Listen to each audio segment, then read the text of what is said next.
Starting off on Monday, I'm having some leftovers. I'm reheating a cheesesteak sub that I got over the weekend, but first I had to just take the vegetables off because you don't heat those.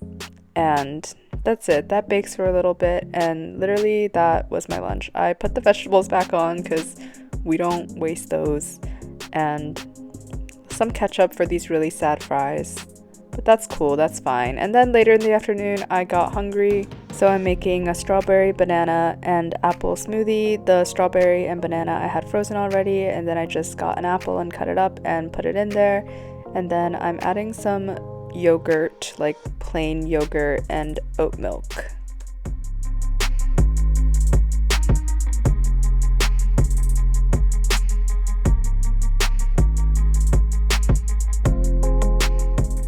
So for dinner, we're having pizza, and this process is honestly more chaotic than it needs to be, but anyway, it's fine. Give the dough a little smack. I'm using the pre-made dough from Trader Joe's, and I split it into two to make two pizzas, and the dough was like extra sticky this time, so I really struggled rolling it out because it was getting stuck on the cutting board, and I just gave up trying to make a nice shape.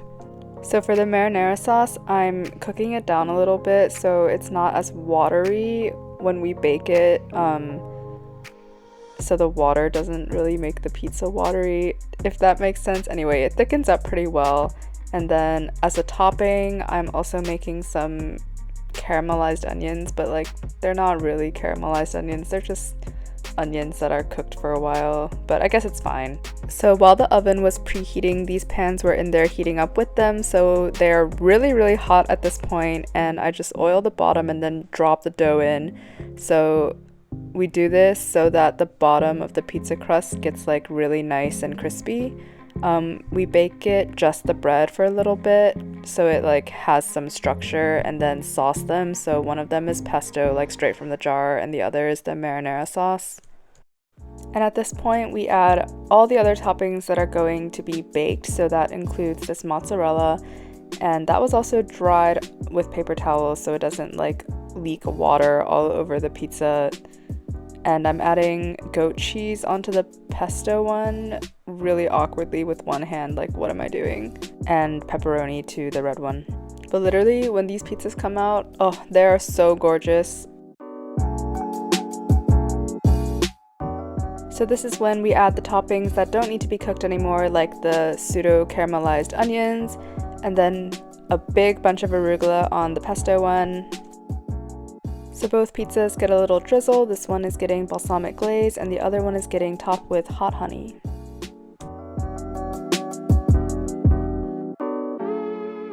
And yes, I am using a cleaver to cut the pizzas. There is nothing wrong with this.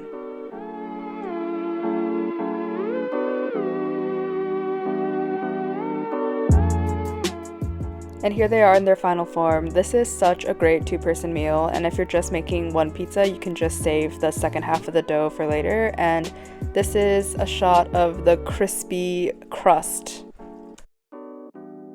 So on Tuesday, I needed to go to the office, so I got some fruit for breakfast, and then lunch was this cheesesteak sandwich sort of situation.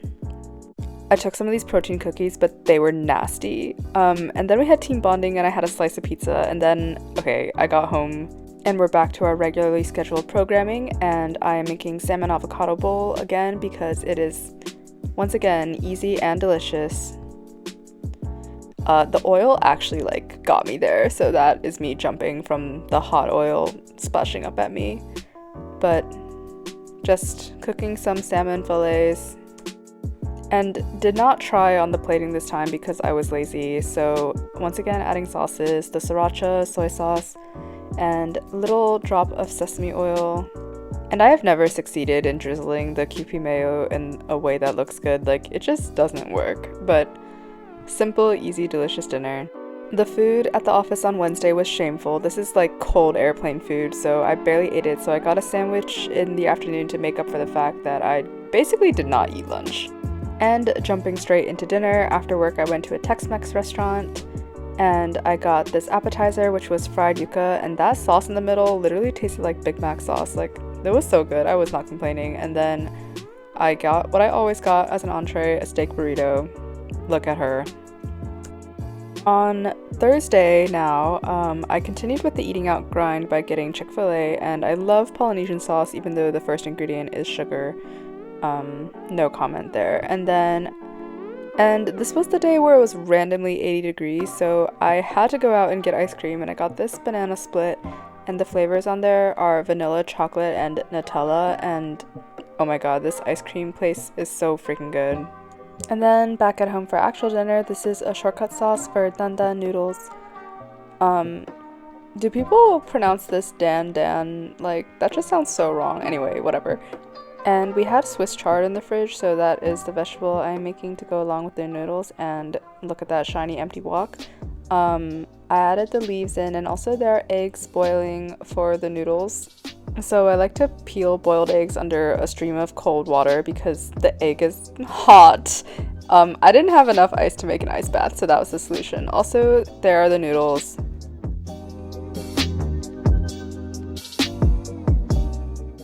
So the noodles are topped with ground pork and the sauce from earlier and the Swiss chard, and also obviously the egg.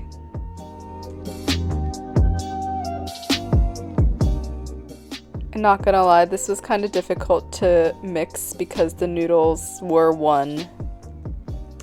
Okay, now here's the really sad part. This dish was too spicy for me. It was so delicious, but I couldn't eat it. So I heated up my leftovers from the day before and ate that instead. Okay, so we finally made it to Friday. This was like a breakfast, I guess. I was just finishing the sandwich that I had from Wednesday, ? So for lunch, I was really craving a grilled cheese sandwich, and for some miraculous reason, I actually left the butter out long enough for it to get to room temperature and be spreadable.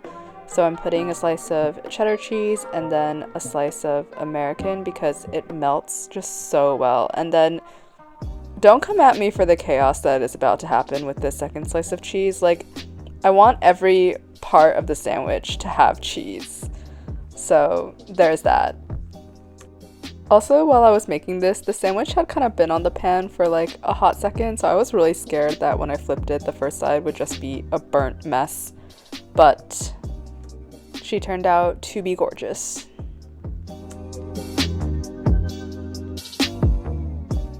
And then I just put the lid on so the cheese could finish melting.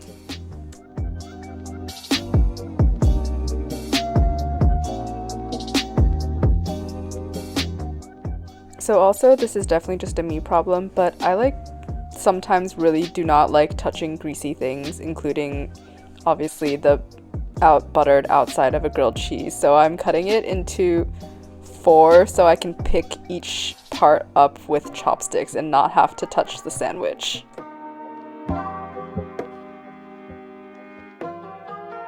Also, instead of tomato soup, I just dip the sandwich in marinara sauce.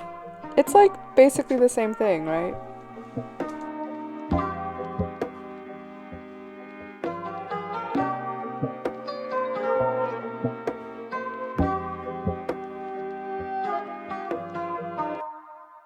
So for dinner, I had a bunch of friends over, and this is the chaos that went down. We replaced our chili. Let's pan the kitchen. There's a green onion in the way. What are we making tonight? Paneer. Are we gonna have a knife sharpening tutorial? Yeah. I don't understand how this works. You soak the stove. Go down here. Make sure she's submerged. I think this, you can feel it. I think this side is the finer side and this side is medium. Okay. And we don't have a coarse one. Gotcha. You don't really need a coarse one, but Can you please just repeat for the camera why you soak the stone? conventional wisdom says that using water or oil with a sharpening stone is better because the fluid helps float away the swarf or waste material and prevents the stone from clogging. Swarf. I just leave it there. Thank you. Great. Ooh, look at that. The chef. Woo! Look at that scoopage. Look at that scoopage. That's beautiful. Not pretty, kind of pretty. Okay. That one is just not having a good time. Over here, What an interesting activity. Yeah, what's going on I over there? guess the perfect size Tupperware. The angle is important.